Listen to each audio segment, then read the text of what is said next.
Hello, everybody. Welcome back to the Classic Quest podcast. It's your boy HSR, and joining me tonight, as always, it's your boy Chris Chrome. And your lady friend Bonnie. Chris, you know what to do. Well, for this week's Classic Quest album, we decided to go with GZA's album, Liquid Swords. And this is by request by, like, a lot of you. At least 5 or 6 of you. So this is to all of you folks. Yeah, and thank you for the request, though. Yeah, we appreciate it. We really do. This was a great album. And if you don't care about hearing us blabber on about GZA and the Wu-Tang for a bit and just, you know, how our days went and stuff, feel free to hit the show more and then jump down to the specific song that you care about the most, knowing that you can also skip songs might also be advantageous for you. Yeah. On that note, when did y'all first hear about the GZA? I guess around the time I still kind of heard about Wu-Tang. I did know there was multiple members. Again, I never really listened to them.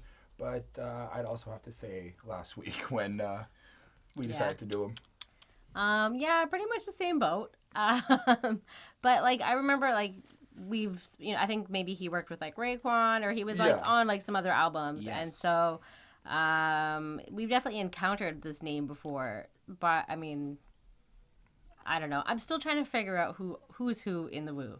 So that's I'm working on it, guys. I'm like trying to put it all together.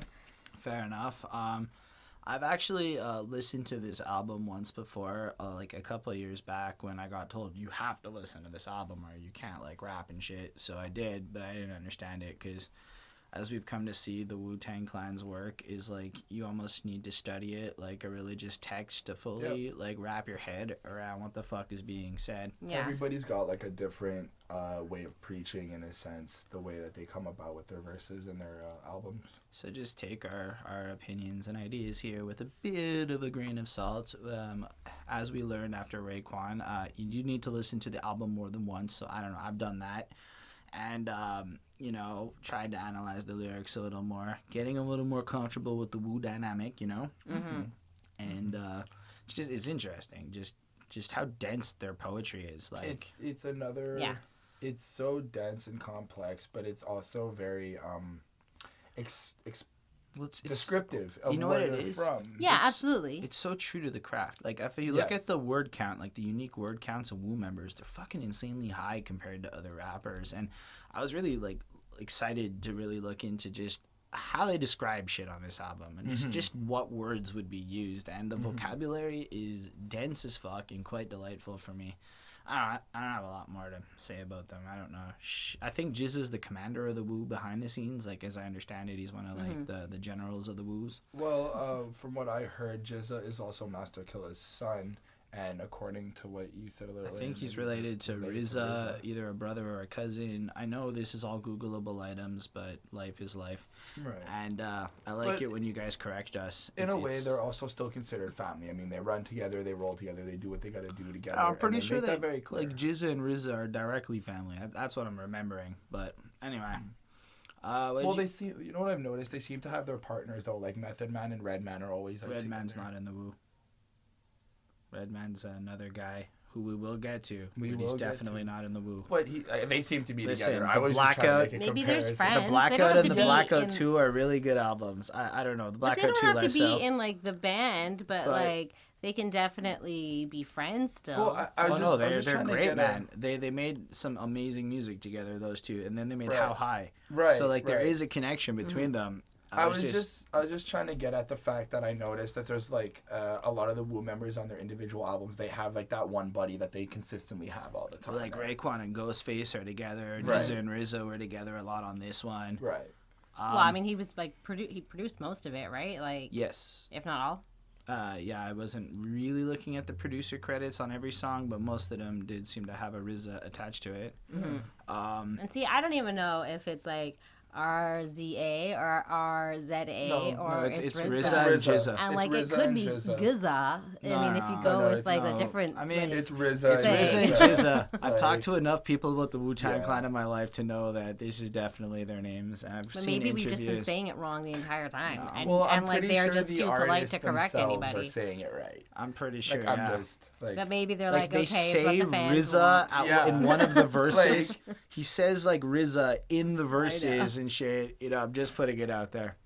What'd you guys think of the title Liquid Swords? I automatically thought that it was straight bars, full on attacks. He's got some sharp shit to say, and he's ready to come. He's ready to go. My first thought was Kung Fu skits. Yep. I guess that's probably part of most of the woo stuff of this era. But yes, that was my first thought, followed by that's a really cool idea. Like, just picture it, right? Because a sword is not a liquid state. It's just a solid object. And the idea of a liquid sword, making it so malleable, like, just the idea of a sword that could almost... Not just that, to expand on that, a pen itself, a pen the ink but is that's the what liquid, that's what it's supposed to mean. I get it. That's what he was trying to say. Because the pen is mightier than the sword. It was ink. I get it. But honestly, if we were going to go to the first places that we thought, when we thought about the name of this album, picture dicks? I absolutely did. I thought of two guys peeing like across each other. Really? I mean, something like that. If you I just want to say, because you did bring up that little dick tangent. If you do say GZA Liquid Swords, it kind of is funny. Sounds everybody like knows that. what jizz is. If everybody knows GZA sounds funny, I don't. Does anybody know? Is it still called jizz in the '90s? I'm just wondering. Anyway, isn't it skeet? I like the fucking cover. I can tell you that most of the covers bore the shit out of me. It gave me like the same sort of feeling. Like, I'm looking at it like right now, and it gave me like that same sort of cartoonish, dramatic, dark kind of feeling that MF Doom kind of gives in like his cover. I see that. And he's holding up the mic to Buddy's throat, right? It's not a mic; it's a blade. It's a full-on blade. Is it? Yeah. Because if you look properly, there's a guy on the floor, and he's got a blade. Yeah, I know he's Slash. And there's a dude actually in the background behind the guy on the floor who looks like he's actually killed him with a blade with a chain. And I'm assuming it's GZA on like directly on the cover, and he's ready to slice someone else's neck. And it's all on a chessboard, showing the strategy, just the depth of it. I just want to say, I was watching a couple interviews today as well for the Wu-Tang Clan, GZA, and all of them, and they have a really big thing with chess. Like, just in terms of playing it, there was 2 interviews I watched where Masta, Killa, and GZA were both like just having interviews while playing chess, and it's something that they do. Like, they religiously do. They learn, and I like how they use the technique and the strategy and the patience of chess to assimilate that in the rhymes and in their verses and how they place them. It's really, really cool. Like, just go and check that shit out. I got blessed to learn about chess in elementary school math, and it was part of my math program. Yeah, me too. Virtually nobody else I know did that. And I did it in my school, grade 3. I was the champion. That's right, folks. And I just noticed that it was super helpful to learn math and science and shit just to understand chess, because it's very much strategic thinking. Anyway, interesting game. Speaking of science, there's a lot of scientific references on this album as well. GZA really prides himself on being into the whole science field in terms of like. And there's also, just a spoiler alert, a song we've already talked about on this album. That's true. We'll get to that. Note, we'll get to that. First track's the title track, Liquid Swords.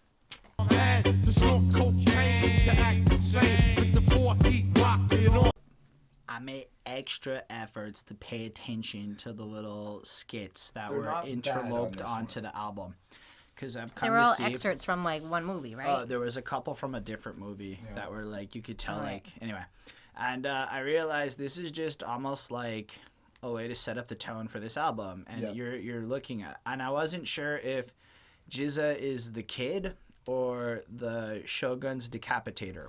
I don't know which role he plays in this story, but it's just creepy, right? And just you listen to it, and it just it's very dark. And then you realize that in the idea of the Shogun and the whoever the samurai killing people, it's just in GZA's head rapping embodying other rappers, right? Right. So that parallel is instantly created to me, because finally I'm starting to get my head around this a little more. And then the track just starts bumping after the kid says some creepy shit about how his dad fucked everything up or whatever. Right. Yeah. The beat is very distinct and like original, very cool. Like, in terms of the setting of if GZA is the kid or the killer, I think he's actually both. I think that the way he displays this song alone, he's talking about how he's a better rapper They're both are RZA and GZA. They're both talking about how they're better rappers, how they've got like really crazy bars. They're really like tight with the bars. They'll slice you up and shit like that, lyrically. But I think that when you really get in depth into what he's saying, fair, RZA's only on the hook. Right, but still the hook is still like the same concept. What he's saying in the hook is still like just to emphasize what GZA's saying in the verse. But in terms of what I got from the verses, I felt like there was points where GZA was being like, I'm the assassinator, I'm the killer, this is what I do with my lyrics, and this is how I get at you. But then he also kind of takes a second to shift over to look at it from the kid's point of view in a way of like explaining and describing scenarios and certain types of things from another light. Okay. I don't know that I see it quite like that. I mean, this song's about knowing the history of hip-hop. And then in knowing the history of hip-hop, it becomes unignorable the fact that Wu-Tang is a distinct part of the culture and a pure form of the craft. Right. And so I feel like this first verse, he's an assassin, and he's just chopping people down and slaying stuff with skill, and he's just he's killing people with his lyrics. Exactly, and he makes it abundantly clear that the parallel is when he kills, it's his lyrics. And from what I understand, GZA wasn't one of the more criminally inclined members of the Wu. I could be wrong, but so like it was interesting to just see that, like how he's so focused on the craft, and then you hear that chicka chicka is these little subtleties in the way he delivers the rhymes. I don't know, this beat was like amazing. Like it was so good. It's so unique. Like right away you're just like, you get sucked on into it. And like honestly, I know that it's about like his lyrics in this and like his skills and like their rap game is amazing, both of them. And like I love the way that the flow is, but like I got so lost in like listening to this song that because of like the beat and like the rhythm and like it was so like you were in like a trance kind of, like you're hypnotized by this beat, you're just taken in, and like the words are there but like I couldn't focus on them because like the sound of everything just was so like in my ear and like does that make sense? You know, like I just couldn't. No, right. I couldn't hear the lyrics over the sound. I don't know.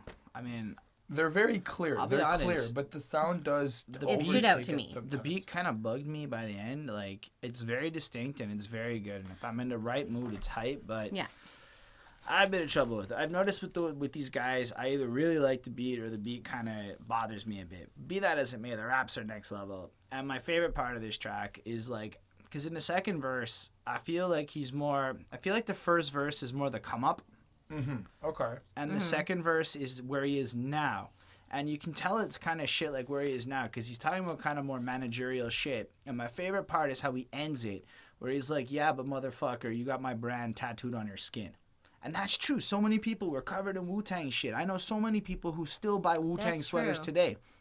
And the way they were playing the game at that time with the shirts and the merchandise and everything, it's like you can just show that he was so proud of like what he's accomplished. And it's pretty cool though. He's when so you think about it. Aware of the fact of how influential to the culture the Wu-Tang Clan has become. And he like shouts out Wu in this song, and then he's got, you know, his buddy on it, and like RZA, honestly, I thought he just kind of did the hype man part of the chorus, and the chorus is sick, man, because it's actually something from an old track from back in the day that they kind of brought in and repurposed for this track, which in and of itself is a meta move, right? Because this song is about kind of like the culture and the history of hip-hop and their imprint. To go back and grab like an 80s hook they did and throw it in and to start this off is pretty genius. And it's an old hook with when they were in the group with Old Dirty Bastard as well. Old Dirty Bastards in the Wu. Right. No, before Wu was Wu. But I know, I saw that on Wiki. And then it was just what the chorus was saying. It's kind of like, you know, when the MCs came and like some needed to get high and deal with their shit and they can't focus and this is how they got there. And then GZA just kind of like comes in pure and I'm like, damn. It's kind of just... But he's saying that his rhymes and his skills are like at the same caliber as like any gun or like any drug or any sort of like high you get from that. But it's kind also of thing. a lot of references from what he sees. But it's also like I'm saying, like I think Yeah. in the chorus it's directly saying he can do what other people need shit like cocaine to accomplish. Yeah. And he can just do it because he's so focused. Anyway, I really like if the beat had been more pleasant, I would have given this a 5. But I gave this a 4 because everything but the beat is like stellar. But That's interesting. Fair enough. I couldn't. I would have Fair trouble enough. like really listening to this a lot. I mean, I'm sure it would grow on me over time because the rhymes, like I said, it's like fucking Bible verses practically. You can study the shit out of them, and I want to. I'm really interested in what this guy has to say, but 4 for me. Okay, I give this one a 5 on 5. I really liked it. Like I said, it really got in my head, like just like the sound of it or whatever. But so I don't know. I thought it was cool, fun to bump. I would definitely listen to this again. And yeah, there was also, like, I just wanted to mention, there was a few parts where for me it kind of sounded like Bone Thugs and Harmony. And I don't know, it just like gave me that feeling. So I wonder if like they maybe like work together in some way. I don't think Bone had existed yet at this point. This is 1995. Yeah, or maybe, but there are maybe somebody tell us. Anyway, maybe they were just influenced by them, or the other way around, I guess. Well, I gave this track a 5 on 5. This was a really good intro to the album. It was really strong. I like how he really took the title Liquid Swords and just made every verse fucking sharp and like ready to kill. Again, I like how they you'll notice throughout a lot of the Wu-Tang albums and throughout this album there's a lot of like references to ninjas and like Japanese and Asian culture and like all like that martial arts. There's a lot of like at this time and like in these communities for some reason, like they really like well, I don't know, alternate philosophies, that like martial arts kind of stuff. I like how they were really popular action flicks in the 80s, and there was a huge influx of cheap martial arts flicks, and they got all sorts of popular before guys like Jackie Chan and shit went pop. So they grew up, and this was like they would watch this shit all the time. Fair enough. I mean, Nuclear Karma, who was here just the other day, same type of shit. He's really into that stuff. My dad was really into that stuff, and I was never as much into it, but I've probably seen like 30 or 40 of these old kung fu movies. I mean, there was like entire sections at the video store dedicated to them. So what I just wanted to say was that I like how when you listen to GZA's verses, it's like he's punching and he's actually like jabbing on like calculated jabs and the way he puts them together. Yeah, he's definitely smart. It's really tactical. It's really cool. 5 on 5. Okay. Cool. And that leads us to the Duel of the Iron Mic. On trees and they're Steve and MCs who cut throat to rake leaves, they can't breathe. Another track, another skit. Yep. This one It's sort of like a continuation of like the intro song, I found. Like it had like the skit. Like the whole thing, like the skit and the song. Like it kind of fused together. Like it flows really well together, I found, and like it had a lot of the similar sort of topics and. Well, it felt like another scene in this movie. Yeah. And because you could tell that it's a later part of the movie that the second the second skit is from. The first part's from that same movie is in the first track, and it's just kind of comparing the life of like or the disciplined nature, the constant like not everybody can handle it type of shit, right? Yeah. Right. And then the next little part's from something else, and if I'm not mistaken, it's attacking biters and people who copy styles and things like that. And then they lay into the track. Which is, I like the beat better because it's kind of gloomy, it's eerie, it's kind of got this nice feel to it. Yep. GZA starts us off, and from a subject matter point of view, it's extremely comparable to the first track in terms of what he has to say. Mm-hmm. Be that as it may, like I was saying. And it has, like, again, for me, like, I kind of got, like, a sort of creepy, like, eerie, dark vibe, like, as well. So, like, obviously it's not going to be, like, from one thing to another. So, obviously this flows well. And, like, it's just, again, he says it with different words, in different ways, in different flows. And it's hard to, like, even pinpoint a specific line with this guy. Because GZA has this flow where it's, like, he starts, and you're waiting for it to kind of pause or break or something. And the next thing you know, the verse is done. Yep. And it just made sense. And he hits you the whole way through. And he, like, there's a lot of dudes who, when they go like that and there's no pauses, it just feels like they go on forever. But GZA knows how to do the little itty bitty things and just the right changes to flip it right the fuck. I was bamboozled at this point. Bamboozled. And then the other two come on. So we got Masta, Killa, who I felt like it was very similar to GZA's verse. Like, in terms of, the flows are comparable, but I like GZA a little more. And subject matter was very similar. Okay. And then all of a sudden, Inspectah Dex dropping drug deal related truth on us. And it flips it up a bit, which I appreciated because it was like something else to hear about. Yep. And in general, this track is just balls to the walls amazing. Like, it's fucking pretty great. Oh, and wasn't ODB yeah, on there? Yeah, the ODB's on hook, the I was hook. about to say, like, the hook is done by OBD. And it was ODB. creepy and great. And, like, this is too good. This is really exciting. And it was about, like, the 52 style, which is supposed to be some sort of reference to, like, a police. Like a jail type style it's of supposed fighting. to be like underground martial arts style developed in prisons that has some ridiculous move names and shit, which I didn't actually look into it enough to see if it was real or not. But from what the genius told me, it's mythical. Yeah. Interesting.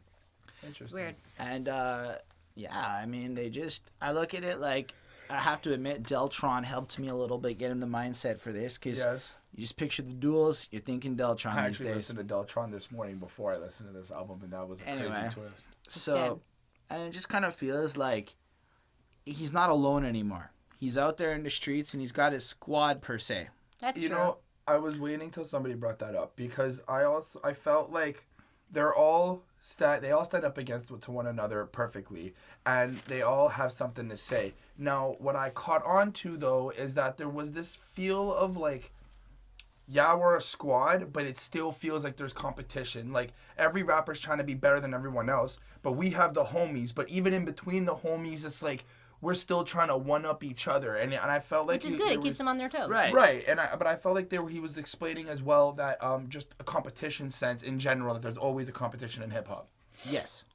And, I mean, that's actually probably the crux of the track. And then, but what I mean is, it's kind of like he has allies now, if you're picturing it. Because I picture him in, you know how, like, the movies with the this and the that from the other review. Yeah, okay. So now I'm picturing in the first one, he's the young kid, and he's just learning to craft, and you just picture him in the training segment, and he's getting better. And then, he's established himself. And now you picture him on a horse with the squad behind him riding out. And they're Not so much the master yet, but like... Well, no. I think he's the master already. I know. But in my head for the movie. Right. And then they're just rap battling on horses, practicing their skills, which is, I don't know. Okay, Anyway. that's interesting. Or in my head, they're just peeing over each other in the forest. You're about to piss off a lot of people. Honestly, this shit's hype as fuck. I like the beat better. Yep. It's still, nothing has yet captured me as pure perfection in terms of production. I don't know. I know that a lot of people on the internet are going to call me fucking crazy. I might get hater comments and dislikes for this, but it still got under my skin just enough to give it a 4.5. Okay. Nice. Well, that's not You bad. don't Better have to than the kill him last. for that. I mean, Because it's not a 5, and this is some, like, That's a lie. legendary fucking level. That is a lie. You can call it a 5 if you want.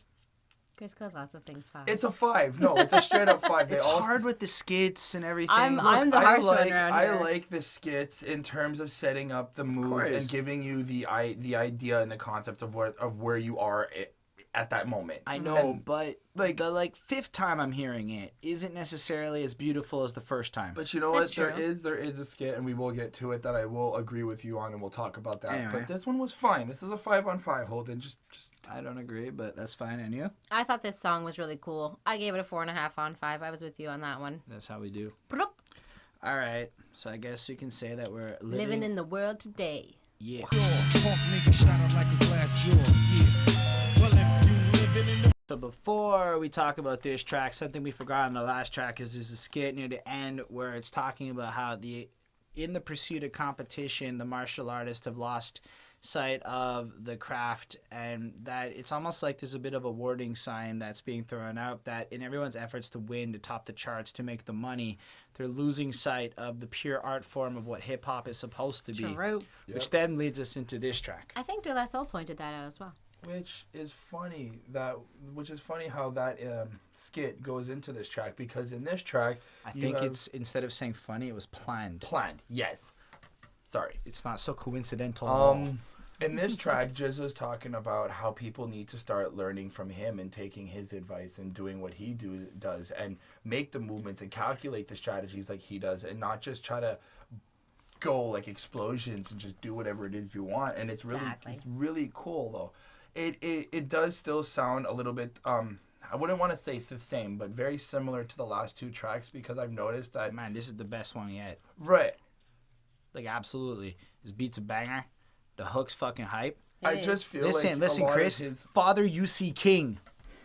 Yes. That's what I learned on this track. So now I know how to cuss more effectively in a way that the old folks won't understand. No, I'm not even trying to make fun of it. It was really cool. And his father, you see King the Police or whatever, I thought it was clever as fuck. It was. I'm like, I don't know. I feel like this track is kind of like like you were saying, he's the master in the last track. Now he's kind of not just being aware of the master. He's more aware of like his role in the culture. Well, what's interesting, listen, because like he even says, so he comes in at the very beginning. He's talking about all of his like Bronx friends, and he's talking about the Bronx, but that he also thinks outside the Bronx, which is like kind of like a cute little like play on words, I think. And that his style is murderous. And I thought, because this is all like Japanese kung fu, blah, blah, blah, blah. He talks about how he's sneaky like the Japanese on Pearl Harbor. So he kind of like mentions that and like talks about the war a little bit.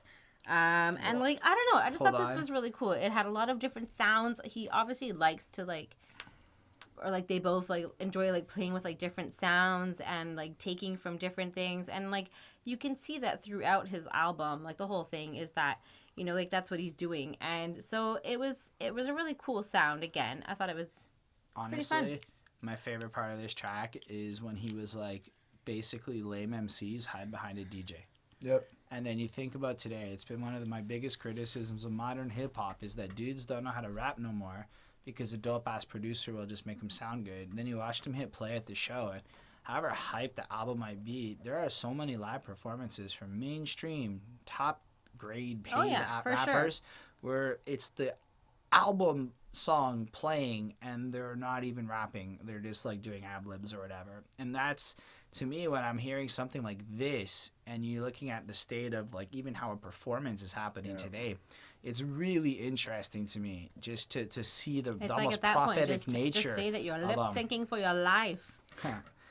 But I really dug this shit. To me, this is where it really started to kick in, and maybe it just took a few songs, but it's a straight 5. I was like blowing out of it. The beat's amazing. Nice. I had that same effect you had where you could get lost in it, but then the raps are also amazing, and it's pretty fucking strong. And then you had like that one little line from Method Man on the chorus. You know how I feel about Method Man. He can say fucking anything. And that made me happy. Just to have that little line from him sampled in or recorded live. I don't fucking know. Sounded kind of sampled in. Nice. And 5 on 5. I give this one a 4.5 on 5. I loved this song. I mean, I don't know if I would want to listen to it every single day, but I did think it was very, very good. And that there's not really that much that I can say that's bad about this song. Nice.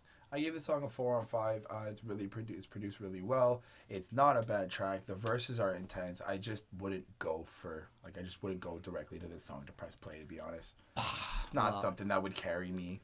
I need gold, I need cold in the stoled in the wold. No neighborhood is rough enough. There is no clip that's full enough. This was a really cool fucking track. So we have GZA explaining the drug life and how he needs to keep moving for the money and how he needs to keep selling the product to you, which I'm going to get to that in a second. But he has to come running around, go to different boroughs, go to different hoods, make the money, and, just keep moving to get it. I like how he personalizes the line, get this product to you. It's like... Dude, it's a parallel between music and his brand and drugs. Right. I get that. But...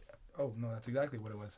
You fucking stole it from me. Yeah, I don't know. That's how I saw it. I was like, that's clever. Jizz is a genius. That's exactly what I got from it. Right? He was trying to sell the drugs, and he's trying to get his music to you guys. He just wants to make the big money. When you look at that verse, though, it's so intense, because I think he's just trying to say that the lengths I'm willing to go are the same as what these other guys are doing. Right. But he also knows where it's all coming from, because, man, that's a very...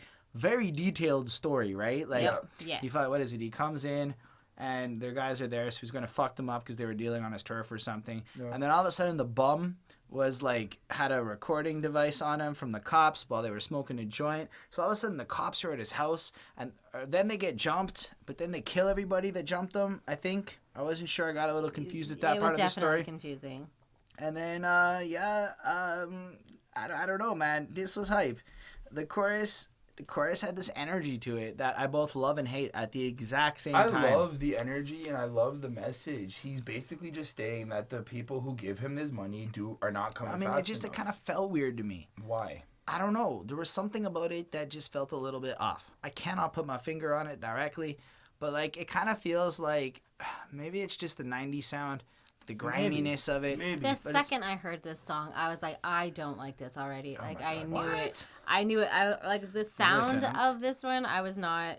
It wasn't for me. This one. I like how though in the chorus, it's not only about like getting the money or getting the music or the drugs to us, but it's also, I feel like there's a part where he feels a little bit like if I don't have enough people getting my shit, I'm not doing hard enough. Exactly. Well, he's talking about gold, right? And right. like it's titled Gold, and it's about him making a lot of money, and like first place gets gold, right? So it's like you have to think about it like that. Like it's the price. And if you look at the second verse, it's kind of like how he's leading the squad. Right. It's kind of almost showing he's the general, he's the genie, he's the brains of the operation, and he recognizes the need to expand and grow because as much as he has his impact on the culture thus far, and he may have mastered his skills per se, he now recognizes the need to expand operationally to accomplish bigger than he could have because of it. It's cool because it even continues the story just a little bit further. Like we got the history lesson, we got his like coming up, and now he's like, I need to get myself a little bit more out there. But then to take something like almost a typical song and flip it about how he's trying to push music the way he did, I thought it was brilliant. I thought he was really, really, really good with this. Like I don't know, man. Like it's one of the first times where it's like I can really see where they're coming from in the classics. Like the level of poetry here is dense as fuck. The level of depth in the poetry is intense. Absolutely, and like you get that like kind of again throughout like the whole album. Like, where there's a lot of it, and, like, it is really dense. You have to be reading the lyrics a lot of the time just to be like, whoa, like, just I don't to, like, agree. No, but so that you can kind of follow along and, like, see, like, you understand what's going on just by listening to it, but, like, where, like, there's so much in it that, like, you might miss. I kind of wish we had more time to review these albums sometimes, because, honestly, we push it. We, like, don't have as much time to properly do this as we should, because something like this, I feel like you're not supposed to have the lyrics up. You're supposed to be sitting there, and if you do this with a blunt in your hand, you're supposed to close your eyes, and you're supposed to meditate on these lyrics like a religious script. Yeah. Okay. And that's how I picture what he's trying to do with this, because a lot of the way he writes reminds me of Bible verses. You mentioned that. I think it's just fascinating as fuck. Anyway. Yeah. What'd you give it? 5, dude. What'd you give it? 3. I gave it a 5. It's definitely solid as fuck. I found it annoying as fuck. Yeah, well, you know, it's a cold fucking world now, ain't it? True. Hot and the strip was filled with young killers you don't suspect. So cops creep like caterpillars. I was sitting there listening, and Lamont was about to get shot. But shit went sour. Next thing you know, a 12-year-old girl is lying dead. No, and the boy too. And Lamont also died? They both die. If you watch the video, they both die. I'm not talking about the video and the song. Well, no, they both die in the song, and they both die in the video. Because sometimes the video is just a dramatic representation of the song, and you can't go, if it's in the video, it's fact. No. I made sure to really listen. They both die. Something goes wrong, and she gets hit in the crossfire. And it's very sad. It's life in the hood, man. You know what? It's not often you hear something so directly said like that. In a lot of these songs, we've heard a bunch of these cruel reality tracks. Let's call this the cruel reality track where, like, shit's fucked up. But this song, like, actually, like, kind of makes you feel cold. Because you actually have really the weird. context that the kid is a kid. And it's And not it's kind of like, it's not a dramatization for the sake of, okay, like, take something like Raekwon where it's all about, like, trying to be this mafioso, or even Jay-Z, when he's trying to be a mafioso, or, like, I don't know, any one of the NWAs where it's kind of bravado and they're trying to look thuggish and shit. But no, this is GZA really being like, this is is a what real I story. saw. This is something that happened. Even like Nas didn't seem to go so blunt with it, right? He was a lot more in stream of consciousness what he felt. But this is more like blunt as fuck. Like, this is the cold truth of what I see. Yeah. It's a different story.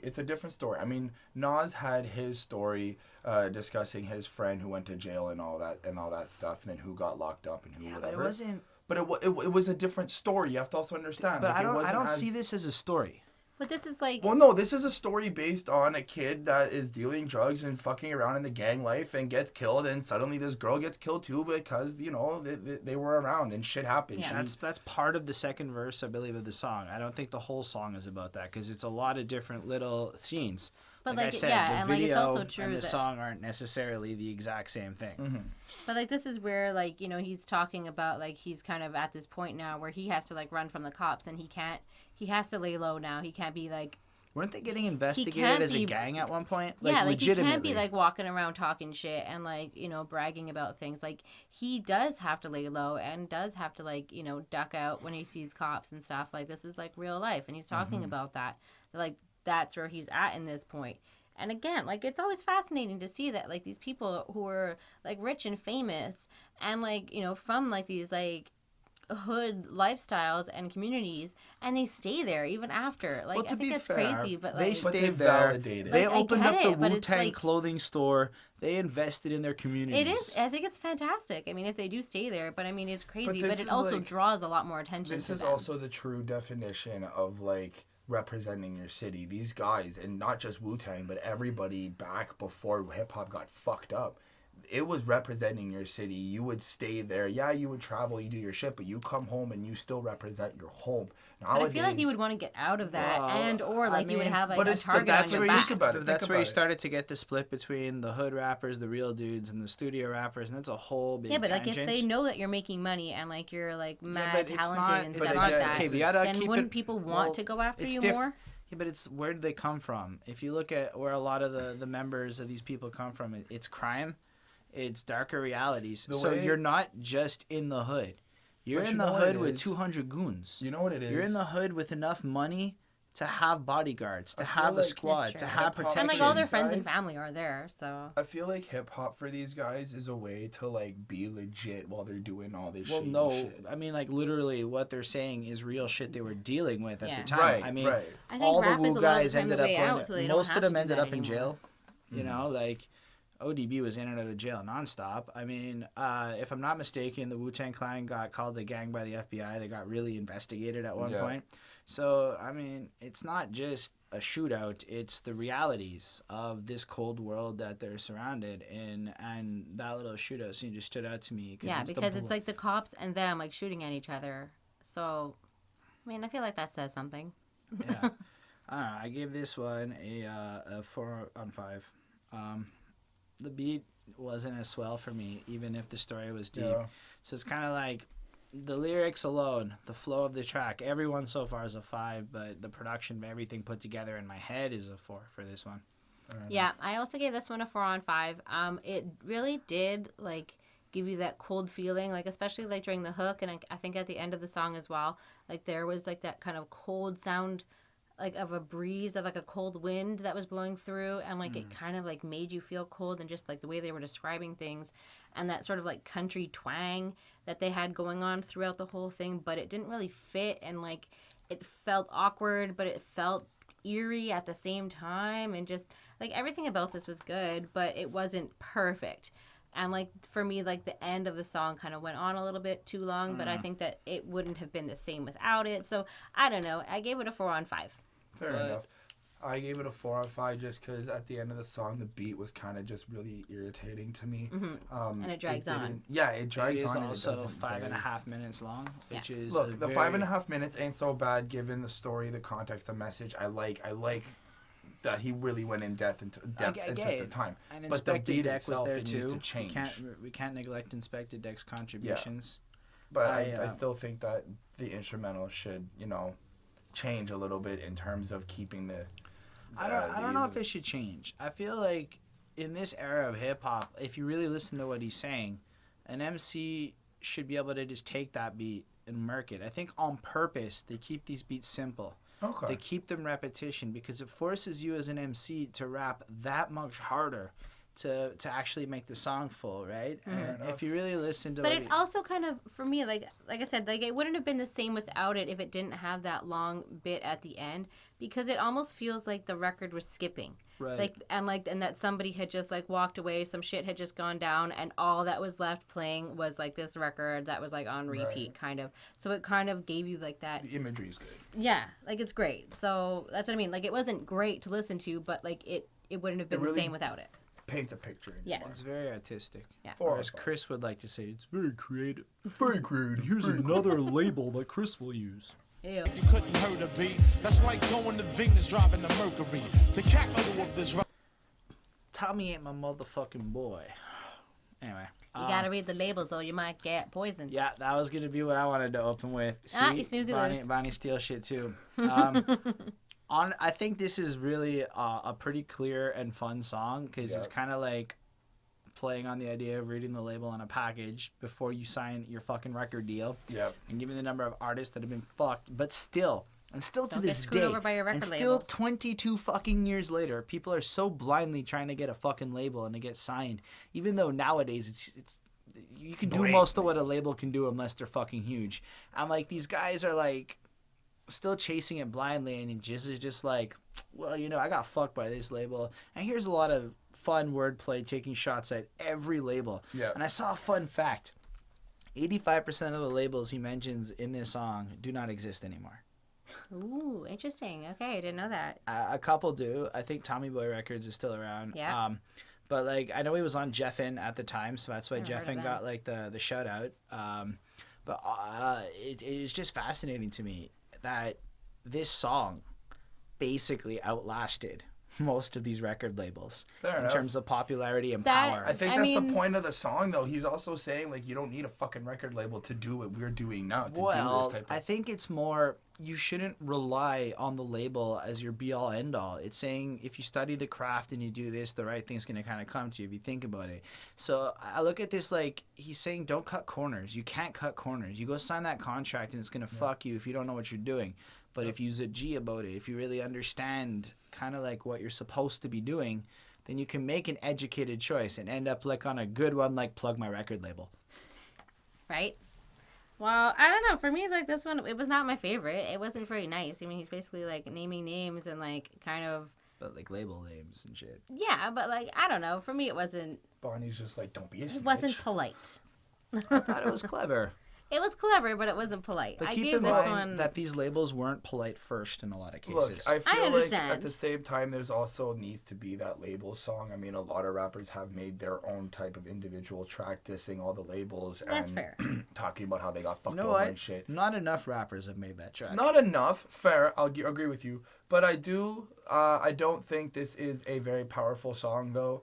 What? By the end of it, I was just like, okay. It's not a bad track. Like, it's not bad. It's not. Look, I gave it a 4 on 5. It's not a 3. 4.5 on 5. Okay, I'm not that far off. Like the energy on this is great. Like the energy is and you gotta great. listen to the rapping. He's just just so flamboyant with, like, he's just so like, I don't know. the energy from beginning to end, his whole verse, this crazy fucking rush you're on, and he's almost like it's so personal to him, right? Like, keep in mind, this is 1995. This is New York. Hip hop is everything to this dude, and he's watching the state of the music industry change. Yeah. And this is him taking shots at everything he sees wrong with it, right? In my head. I could be wrong. But I think it's powerful. It's bold. It's sexy. It's a great fucking track. And Cool. It's a really nice way to segue away from maybe the serious tones of something like Cold World. So you go from such a, as you said, almost uncomfortable experience at the end of that record into almost like the silliest song on the album, we can say. Actually, and it's so fun, and it's really clever, and I like it. I think that maybe Cold World is like, this might be another like add-on to Cold World. Like, it's not only the world itself and all the experiences, but like in the music industry, it's fucking cold as well. Yeah. You know, but, it's not like... Like, I don't know. Like, No, the it's last not- one was there's- obviously a lot There's more no intense. direct connection. I don't agree. It's I think just, Chris makes a really interesting point there. I don't disagree with that. If you No, look I at don't it, like, disagree with it. linearly, But I think it's different. I mean, just I because think like it's- the way I see it is, he's like, right, though. It's kind you of know like how Cold Bonnie World is said the it real played out life. at the end, the eerie thing. It's kind of like he talks about a cold, and this like don't. don't hate on me, but he talks about a cold world, all the experiences in his hood, his society, whatever, and then he walks out as we get that feeling, right? Somebody walks out, beef is happening. And maybe it's like he walks out because the manager's starting to talk shit or something's not going on with whoever he's studying. Now you're stretching. Now I'm stretching, but like I just like the way it flowed in. And then you took it and you just ran too far with it, Classic dude. Chris. That's what I did. Like you were really strong until you went. It's all good. I still gave it a 4 out of 5. You gave it a 4.5. Bonnie? 3. Oh, boo. Yeah, it was not my favorite. Well, I didn't like that they were being nice. It's better than her points. It's not better. This is my opinion. Whatever. Well, you can stick your opinion in the 4th chamber. Ooh, girl. Try to hold dough. Give me mine before Poe. Wrap you up in so-and-so. I ran the dark ages. I can tell you one thing. If I was at this concert and this shit came out live, there's one lyric I am screaming out as loud as I can when it comes up. And that is, why is the sky blue? Why is water wet? Like, I get what he's trying to do with that. But to me, it is possibly the most ridiculous and funny lyrics I've heard in the middle of such a serious song in my entire life. I almost giggled when I first heard that. I went back and I had to repeat it just to make sure it was real. And then I checked the Genius annotations just to see what somebody said. And they're like, he's philosophizing about the state of the world and asking questions. And it's almost he's like a child. Rather mundane questions. And I'm like, this is the best. Why is water wet? Well, it just is. Or something sciencey. Be that as it may, I'm not trying to I mean, hold on. The thing is, though, it's deeper than that because it's a liquid. No, but why is water wet? Nobody can really. I can explain it in chemical details why water is wet. Like this shit is all explained, documented across the board. That's what I was saying. It's something sciencey. It's definitely information that exists. However, it might be a criticism that maybe he's not taught 2 H's and an O. But. Either way, I get what he was trying to do. It was mild philosophizing, and it was trying to ask questions of life and stuff, just basic shit. It was interesting. However, the verse is insane. Ghostface destroys that verse. That beat, oh my gosh, this might be the best beat on the album. This is definitely another one of those beats where it sucked me in, and I was like, woo. Apparently, according to GZA, this is possibly one of 3 tracks that people go ape shit for when it gets played live, and you just hear that weird sound at the beginning. Again, this is another one where I was like, I have no idea what this song was about, but I liked it. It's just a cipher. I feel like this is just a cipher. I don't think it's there was just so many references to different things. So many historical references, and everybody's drawing. And I was like, but what is this song about? For me, I didn't get the gist of it. But I thought it was so good. Each one was so good. Their lyrics were great, and the sound again was just hypnotizing. You were just in it. I like the little intro part where it's implying that at such a young age you're forced to make impossible choices, which is definitely something that is a every hood child reality. I think has to go through something like that. And if I understand correctly, obviously this is worse. Most 10-year-olds in Montreal aren't necessarily being given choices like shoot a fucker for crack sales. No. I think that's how far the parallel. Because keep in mind that little sample. But it's also related to this movie, where right? he is, where he comes from, of and course, the his stuff reality. that happens around him. Yeah. I think what this song is trying to do is to basically again go on the idea of using history to hone your skills and the idea. I don't know. I guess the 4th chamber is some part of your mind you unlock or whatever, and we get Killah Priest, and RZA and everybody. Ghostface. Well, I already said Ghostface. Yeah. And everybody's verses was hype. Everybody came in, and I like the fact that everybody kind of almost drew who their historical influences or heroes were and shit. Fair enough. And I liked it. You can tell these motherfuckers all read books. Nice. I think it's cool. I gave this one a 4 on 5. Like I said, I had no idea what it was about, but I liked it. And yeah, that's about it. I gave it a 4 on 5 as well. To me, it was honestly just a cipher. I like the whole historical creativity behind it, but I think it's more than a cipher, though. I don't think, I think a cipher is, I'm the shit, here's why I'm good. Right, but there's different ciphers. No, I mean, that's what a cipher is. All the cipher verses are, I'm the shit, here's why I'm the best. Right, to me a cipher, the way I've always seen a cipher, it's just who has a better verse. Now, you're just spitting bars. It's not a freestyling cipher, but it's who has the better bars. That's what this song was. This song was more structured and was whatnot. A cipher is really a specific type of thing. It was guys on the corner rapping about why they're the best and shit. I mean, I might be wrong. Hip-hop heads are going to hit me for this if I'm wrong. I'm fine with that. But, I think it's kind of blanketing this song in something it's not. This is really just again, almost following the theme of focusing on the craft and history and knowledge to get you to a place where you're better at what you do. Fair enough.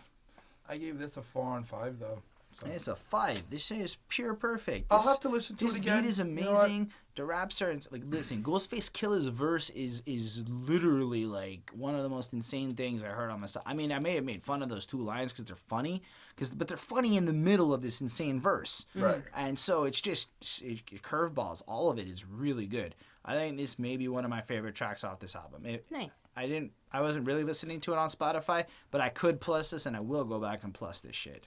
Fair Okay. enough. Anyway, Shadowboxing and Fourth Chamber shared a music video, so we can talk about that in the next. Okie doke. Sneaky ass alley cat, top pedigree, the head toucher, industry party. I haven't looked at my notes yet. According to UrbanDictionary.com, a cipher is anything cyclical. If you're freestyling, you rap in a cipher, one after the other. Interrupting another man will break the cipher unless he's next in line and the dude behind him is falling off. Same concept applies to burning and etc. I don't know. But it doesn't completely say that either To specifically. freestyle, but not in battle terms. Right, but they're not. The process of tapping into your subconscious, a state of mind where thoughts and actions may be clearly demonstrated, clearly shown in freestyle/beatbox circles and breakdancing. Right, but you haven't yet actually put on a point where it says you have to talk about being better. It just has to be. You're right. So I was wrong about that, but I still don't think this track was a cipher. It has to be personal. Yeah, personal. So if they're all personally no, it has to be explaining their freestyled. Well, if okay, That's where it gets. fine, I'll give That's you that. where, and then like the modern ciphers just aren't freestyled anymore, and it's such a fucking wonky thing. Cause Yeah, it feels, there was a little talk about that. I watched a couple things on that. It was funny. I don't know. I don't really like the modern like the fact that Eminem's XXL cipher verse is actually just on his album and it's just kind of like, okay, whatever. Well, there was actually a lot of talk about this year's the 2017 XXL. 2017, these people have been fucking freestyling at ages. Everybody scripts. Yeah, their I know. cipher They all verses. read it, so it was really whack. Anyway, Get let's back talk to about the Shadowboxing. This Alright. was a dope track. First of all, dick up in ya, fuck ya, is a great line. No.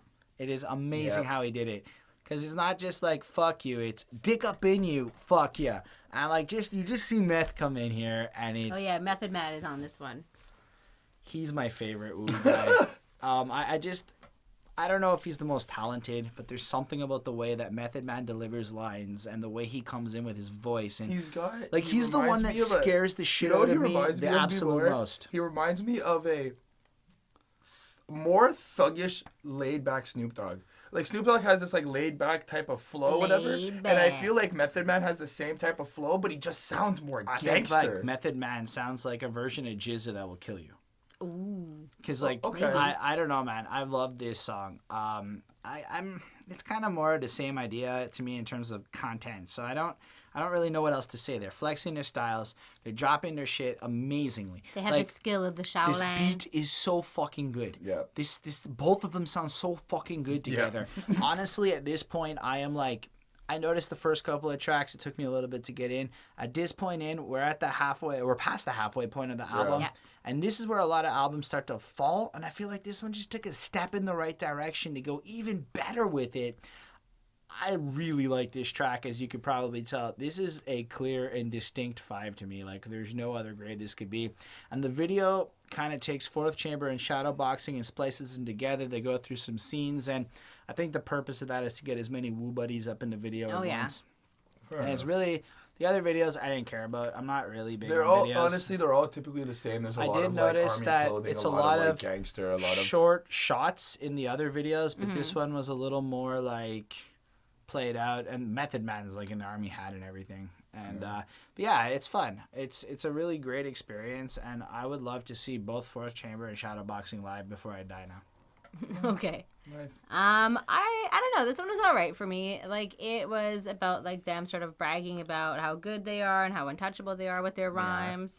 There was one point where they sort of like promoted the RZA Productions or RZA Productions, saying that it cost $20,000 a session.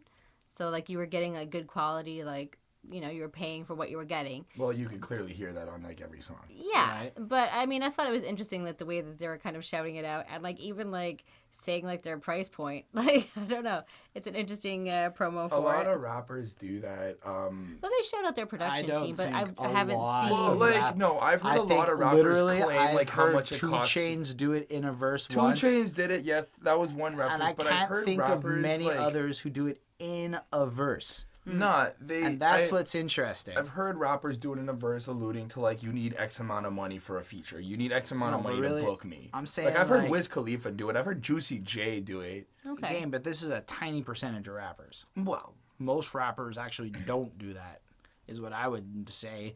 And a couple of guys do, and they might not always be honest. I mean, or maybe that happened once. Like I feel like 2 Chainz got paid a few times, said it, and then he's not worth that anymore.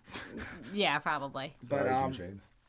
in general, I think that is an interesting point, and it does show the squad level. I don't know. I can't say it again. Yeah. It's 5. This beat is just as good as the last one. This Okay. rhyming- Well, anyways, you've already said all your stuff. It is a 3.5 for me. Jesus, Bonnie. It was okay.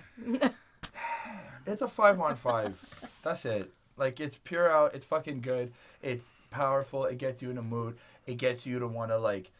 You can see how they're shadowboxing each other in a sense, like just kind of. I was wondering if this would be like a good song to like actually like practice boxing to. Like I wonder if it's like a good beat for it. I think a lot of this is good gym music. Yeah, you could do it, but straight 5-on-5, man. Straight Alright, 5-on-5. So let's go to Hell's Wind Staff / Killa Hits 10304. Killa Hills? Killa Hills. I fucking wrote hits. The nigga runs a neighborhood newsstand, a wild Middle Eastern bomb specialist. I mark child of the slash songs. And this one was particularly like, I get why we needed that minute and change of drug deal going weird. I just think that could have been a pure skit on the entire album. Yeah. I read somewhere that GZA believes in 13-track albums and there's symmetry in that. And so Interesting. I think that if he really believes in the integrity of a track count, then it's impossible to do what Fair. you want. Hey, credits to him. Look, this song got a 4-on-5 for me. I'm going to say it straight just because I don't want to have to continuously skip over that thing. I hate having to skip over halfway through the track, but I don't want to have to listen to that all the time. You gotta Yeah, it's true. understand. It's like Like, sniffing like that- cocaine and stuff like that. I don't know. It's that a we weird. were playing on the fact that, like, look, this is the life of a drug dealer. You got to watch your back. You got to have your homies. But there's also certain people who think they don't know you, who pretend to bullshit. And then, you know, they kind of get the message, like, somebody's been talking shit to the cops. And then they walk up Don't and they do start, that. like, Don't be a asking snitch, questions to bitch. this guy. And the guy's like, no, I don't know this dude. And he's like, yeah, you fucking do, because he's talking to the cops. Like, Anyway, skit's boring. Well, Yeah. It's not that it's boring. It's good context. I don't particularly like those long, random skits like that. But the fucking song kicks in. no, the and song's great. Yeah. But It's like the beat is so cool. it's not just the beat. It's Like all of from it. the very first line to the end again. He takes you on a trip. And like he's telling you about like how like there's no way to even like stop this from happening just This because is just a mafia movie. it's cyclical. Like you know, he's- even if you kill like the main kingpin, like another one will just and gonna my take his favorite place. part is how he's like, a fucking idiot does a shootout. Here's what I'm gonna do. I'm gonna pay my terrorist buddy to rig a champagne bottle, and we just sent the champagne bottle at him. Crazy. And I'm like, this motherfucker gets it, because I've always thought it was kind of an inefficient way to deal with shit with shootouts. When if you look at like how Israelis do some shit with like their special forces, they use tiny bombs that are concentrated, whereas the Americans use C4 to make a big noise. To me, the Israelis always seem to have the more coy and smart version of killing. And I feel like GZA, he's thinking like a proper Jew here, and he's economizing the situation. Great. Next thing you know, this video's getting flagged and Oh we're boy. fucked. Whatever. When you say shit like that, it draws more attention to it. But I think it's fucking insanity. I think this is maybe one of the best verses he delivered on this album. It felt like a movie. It felt like every sequence, every line moved this movie along in my head. Yeah. And it didn't sound like the other guys who write verses like this. It doesn't sound like when DMX is a shootout, or when Nas is a shootout, or when this one is a shootout. It's again or, sort of like ding ding ding. It's creepy. It's like, Yeah. like you know, like it's he's kind of like sneaking you up can on kind of you. picture him being more like a Tony Soprano. Like he's and- plotting things. I think this one does have a soprano comment in it, but it was actually meant about high-pitched singers, not the show, which came out in '98. But I don't know, man. This was like, I just pictured Tony Soprano and GZA as like the same guy. It was so fucking good. I can see that. 4.5, and I hated the first part. That's how much this song deserves a 5 if it wasn't for that first part. Okay. I give this one a 4. I thought it was really good. I thought it was really cool. I like how they the title was sort of long. Sorry, but in the title they shouted out sort of Staten Island, in the 10304, which was Staten Island's postal zip code. Sorry, not postal code. We're in Canada. Yeah, and that's supposed to be one of the most violent areas of Staten Island was from that zip code specifically. And so I don't know, it was interesting. It was a cool song. Again, I'm with the boys, and the skit was not the best, or it was good, but it was just too long. The fact that he has a thing about 13-track albums, fine. Fine. All creativity to you, all respect. Well, I mean, but just in terms of an album, I feel like the skit could have just came right before the song, and I could have the choice to skip it. And you were saying earlier, there'd be a skit I don't like. This is a skit. What you didn't like before was interlopation of other media. That's not really skits. What do you mean? No, I feel like, no, I rather have... Earlier in the podcast, you said there was a skit I don't like, and we're going to This is it. What I'm saying is the previous shits aren't skits. They're interpolations of other sounds into it, and I don't think it's really fair to call them skits. Even if they were tracks, I wouldn't put the word skit or interludes or something. I apologize for that misunderstanding. I might be wrong. That's my opinion. I apologize for the misunderstanding if he is right. Anyway. But in terms of this, I still think that the first half of this song could have just been an actual To be skit. fair, it wouldn't have made sense without it. It just is what it is. It's part of the movie. No, there was many times where albums have put a little 30-second skit, and then the song right after just flows in, and it's but not in this era. Most of these albums don't have that. That shit, it only starts happening later on, dude. When did this drop? What, in 95? 95? Think about it. Raekwon's album didn't have it, 95-ish. A lot of the albums of this era didn't do that. Okay. Anyway, so next one, Investigative reports. Brothers building, save the children, investigative reports. Calling on. This song is fucking exciting. So I think I get this one. So you have the news reports happening, and then you got dropping the hook of the album. That is a fucking deep hook. You you hear it, you hear the intensity, the one lines. It gives you a second to let it sink in. Very good, very very good. And then the rappers drop in the other side of those news stories. So what you're hearing is what you don't hear on the news in this song, and the investigative reports is them kind of delving into it. It's fucking brilliant. It's a really good concept. It's just the concept. Come up with that concept is dope, because you don't see that shit. I can't even think of another song that's like this, that's so blatantly like this. And that's cool, because it's 22 years later and shit. And Raekwon, Ghostface, kill it. GZA kills it. Yeah. Yep. And this is a good use of Raekwon and Ghostface's harsh lyrics to fit into this album and have it make sense. False news reports. But to have it make sense, because I was wondering how these guys would fit in, right? Ghostface and Raekwon specifically are really violent drug dealery type rappers. Yeah. And GZA hasn't been that on this album. So I like the fact that he managed to integrate them into this. Okay, to be fair, GZA does run with Wu-Tang, and he does still come from that society. Yeah, but it's not on this album. I know it's not on this album, but But he has them featured pretty much throughout the album. From where GZA comes from, it wouldn't make sense for him not to express his society, his surroundings. But I'm saying this isn't GZA's thing. I don't think GZA was a drug dealer. I know that GZA wasn't a drug dealer, but he's still he's still hanging with them. I understand, but he was still around what them. I'm saying is, how is he going to integrate it onto this album? Not him. That's why he got the other ones. I'm just saying, But you're not hearing me. You're just speaking, sir.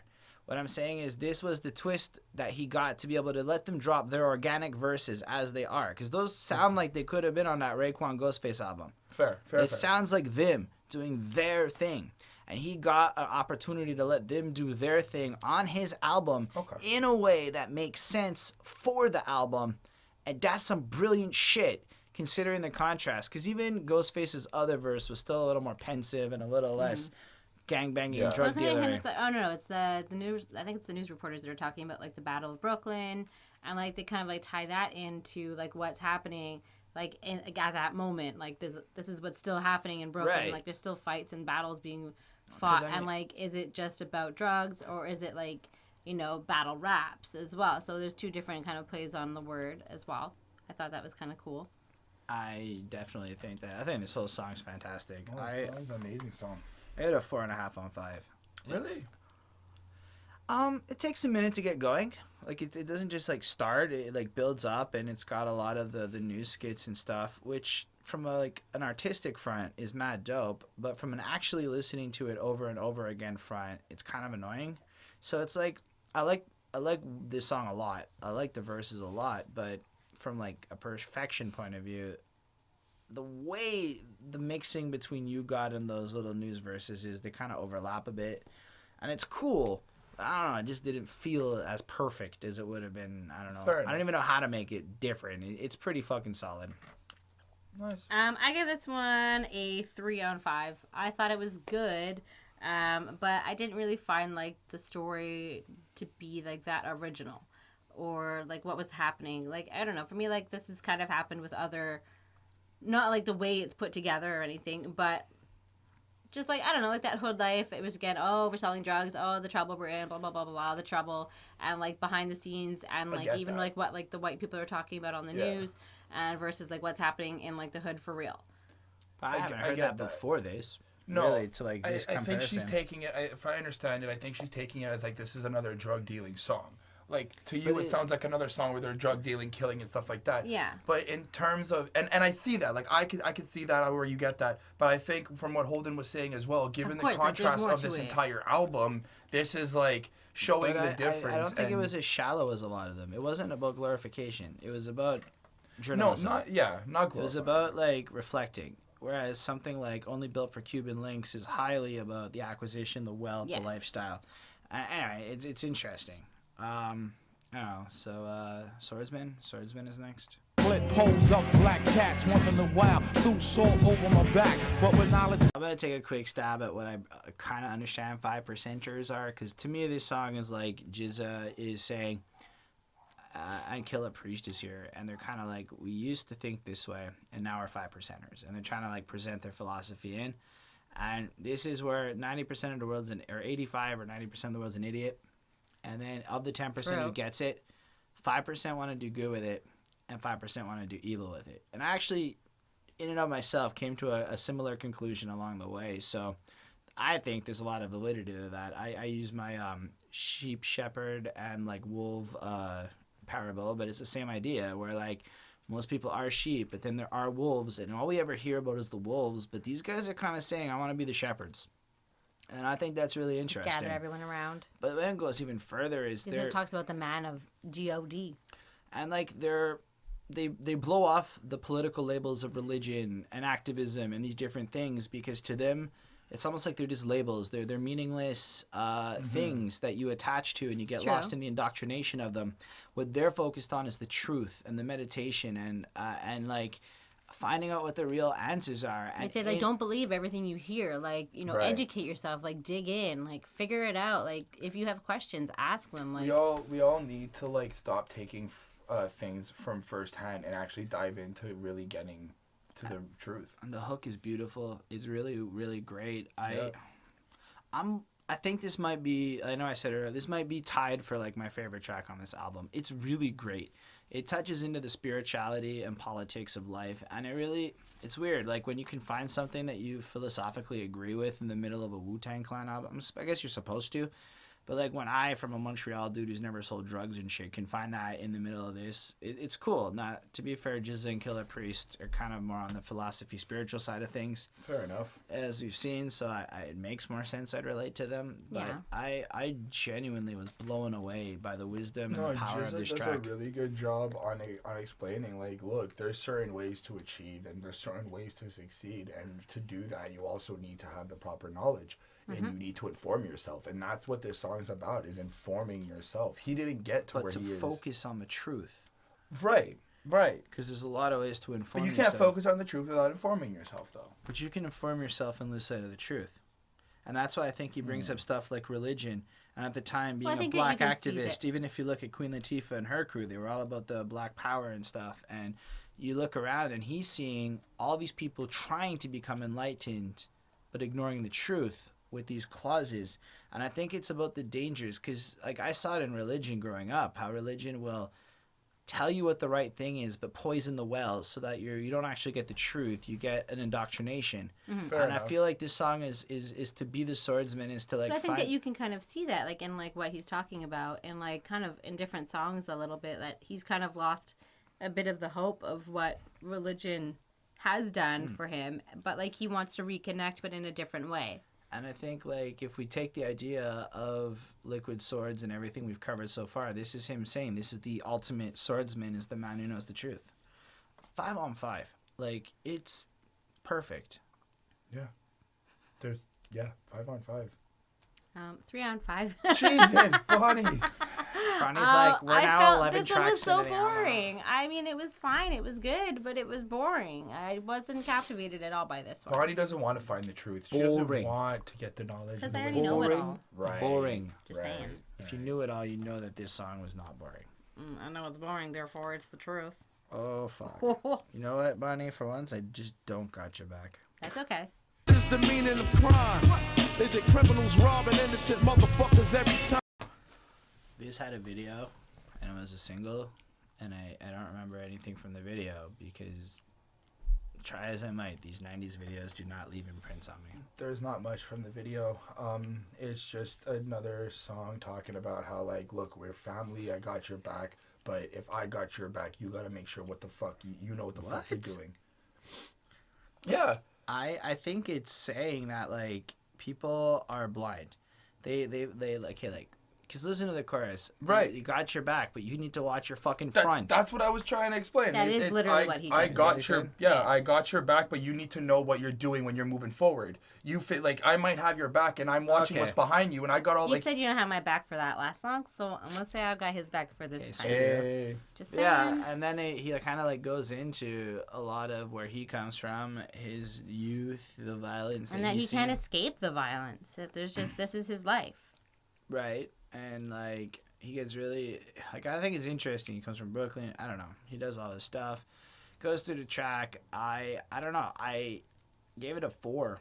The beat and the chorus are not my favorite. Fair. I feel that. The point of this track is fantastic. The ideas behind it are really, really great. Strategize, plan, move.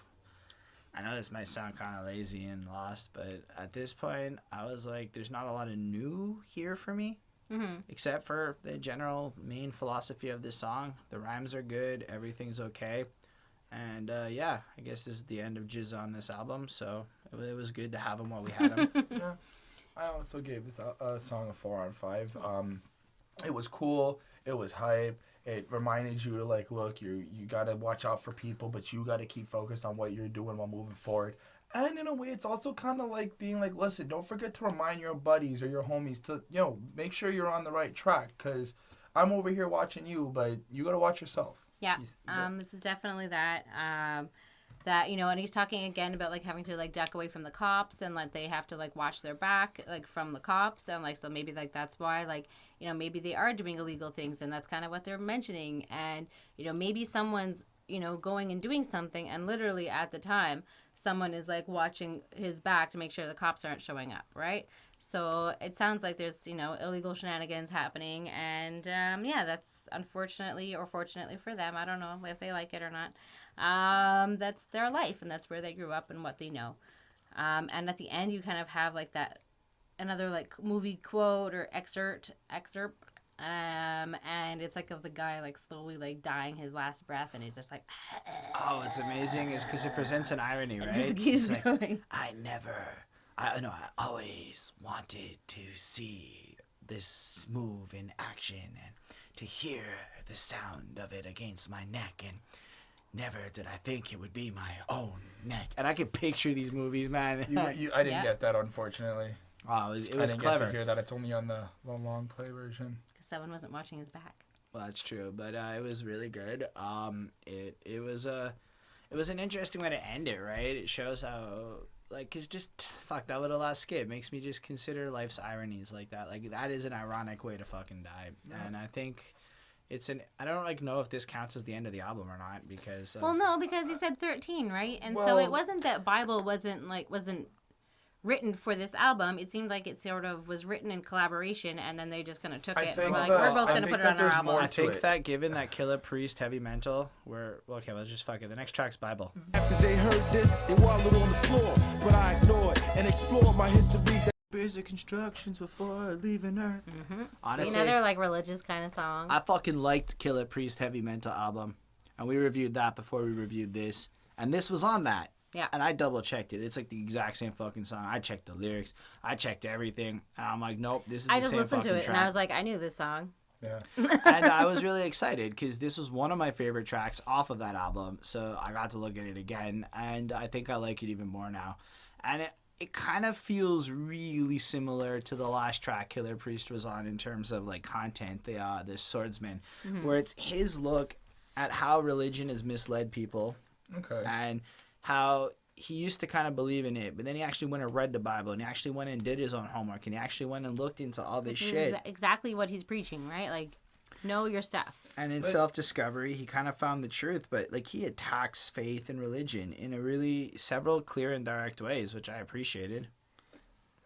There's a lot of talk about the Wu-Tang Clan believing that Wu is the one way of life, and that there's this concept of Wu and this like whole like philosophy behind it. So I feel like this song is on the album because one, there is like this whole talk about the Wu-Tang saga, which we're definitely going to learn about it the more we do the albums. Yeah. Two, because they're all believing in this like tribal Japanese like community, like being one with like togetherness and blah blah blah. I feel like this is just the code and the law that like the Wu-Tang follows, and to have this as the last song on your album, whether I don't know what the relevancy of Killah Priest is. Maybe it's because he's the one who actually wrote the song. He was, from what I understand, he's one of the first Wu affiliates, so not in the Wu-Tang Clan directly, but somebody they brought up. He's just kind of like shouting him out. But like, I think the song fits the album. First of all, it's a really great way to close it. It does. But I think it's directly about religion. Well, yeah, or religion and self-discovery. How a lot, like, how you hear a lot of things, and you get, again, it's just basically the same everything I said about Swordsman I can pretty much say about this in terms of how people get indoctrinated versus finding the truth, etc. But I like this one even better. I like the beat. I like the smoothness. It's so fucking good. It's a hype track. 5 on 5. I think I gave it a 5 last time. I'm giving it a 5 again. I'm keeping the same score. It's a 4 on 5 for me. I don't even remember what I gave it last time, but I'm giving it a 4.5 on 5. It's like a deja vu, but a good one. And I was happy to hear it again. Nice. All right, so I guess that's the end of GZA's Liquid Swords. If you really want to hear more about B.I.B.L.E, check our Killah Priest review. We talked about it more on that one. Yes. And I get this album a 4.612. It is damn near perfect as an album. Like, there's nothing. I don't even think I gave a 3. The lowest mark I gave on this was never a 4. gave it 3. Everything was 4 to 5. It is fuck. Like, I feel humbled listening to this album. But you know what? You can't just listen to it. I don't know how many times you listened to it this week, but you need to listen to this multiple times. You need to really sit down and, like you said, whether you indulge in the smoking or the drinking or whatever you do, just sit down I wouldn't and get meditate. drunk to this. You I'm you're not saying focusing drunk, anymore. but you know, some people enjoy listening, having like a nice little glass of whiskey on the rocks and enjoying it. It's just this is not a drinking album. I'm You not can trying do to whatever say get you turned. want. Just do what you need to do to relax, Sober or feel not, calm, enjoy and the album. Enjoy the album. It's a really great album. I gave this a 4 on 5. Put it on and let us know 4.5 what on you 5. think. Drunk or not. And you? I was actually surprised. Like, I mean, I guess I hadn't really like looked at overall what I had given each song when I like. You did give about like 8 threes. Apparently, I guess I did. I thought that the album was going to have a higher rating overall. But anyways, You basically gave the whole second half of the album a 3. and no, on and off. Anyways, it got a 3.84 from me, which is a 76%. Not even a classic. No. Not even a classic, No, this apparently. is a classic. This is Like, clearly. I thought this was going I to be a think classic. that the but only then, thing I can criticize on this album is my dislike of some of the beats. Okay. And that's the only thing I can criticize. The rapping is top tier. Like, next level. True. Anyway, anyone else got more to say? No. Nope, that's it Okay. for now. I'm So sure we're going to if have you like lots the more video, knowledge. like it, subscribe to the channel for more. You can let us know what you want to see. That list is getting fucking huge, but we'll still add them to it. Don't forget, follow us all on our Twitter platforms, our Facebook platforms. She doesn't and use everything. Twitter. Tell her to go on Twitter. I'm old. Anyway, we'll see you next week, and we'll have another review, and we'll figure out what we're doing. And until then.